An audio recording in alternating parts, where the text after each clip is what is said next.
Parents for Educational Freedom in North Carolina is applauding a recent court ruling. Joining me right now is Brian Jodice, who is the interim president. Brian, thanks very much for taking some time for us. This ruling is with regard to a lawsuit that was going on between the governor and legislative leaders concerning the North Carolina Opportunity Scholarship Program. Clearly, you were in favor of the scholarship program and the fact that the three-judge panel upheld the funding for that program, yes? That's right, Rob, and to be honest with you, I think it's wonderful news. If you think about what the ruling says for thousands of families in our state, it solidifies where forward funding for this program is, and the forward funding for the Opportunity Scholarship Program really is a critical piece to the success of the program, and it provides certainty for thousands of families across our state who benefit from this program, and it provides certainty to the hundreds of schools that enroll those students. So we think it's a great ruling. We know there's probably more to come, but we're very excited about what the panel decided this week. So I want to read to you something you said a little bit earlier this week. We hope that Governor Cooper will move on from his political positioning on the Opportunity Scholarship Program. Do you think he's playing football with this, political football with this? I think if you look at the decision to include this in his amended lawsuit, we feel is politically motivated. He's been very clear where he stood on this program for many years now through campaigning and now in the governor's office.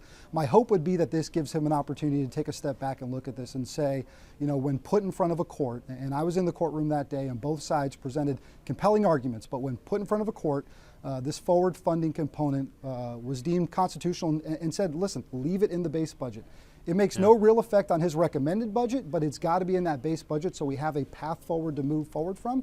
I just think it gives them a chance to embrace it and say, listen, there are thousands of low-income and working-class families who are benefiting from this program every day, and I think it's a pride point for our state. A lot of educational leaders have said that this program takes money away from public funding for education.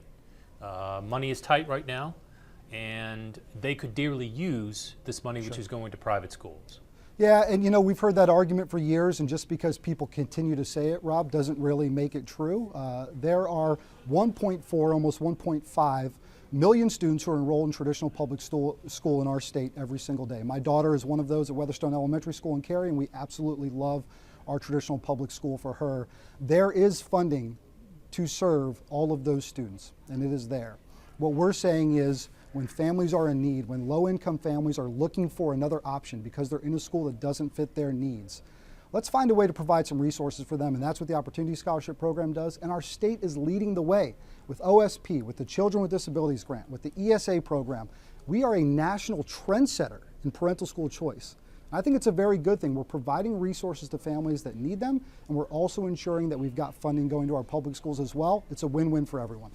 All right, Brian, we'll give you the last word. We'll leave it right there. Always appreciate your time. Thanks very much for joining us. Thanks, Rob. That's Trend of Conversation for today. Right now, it's time to check in with the Weather on the One's Forecast Center.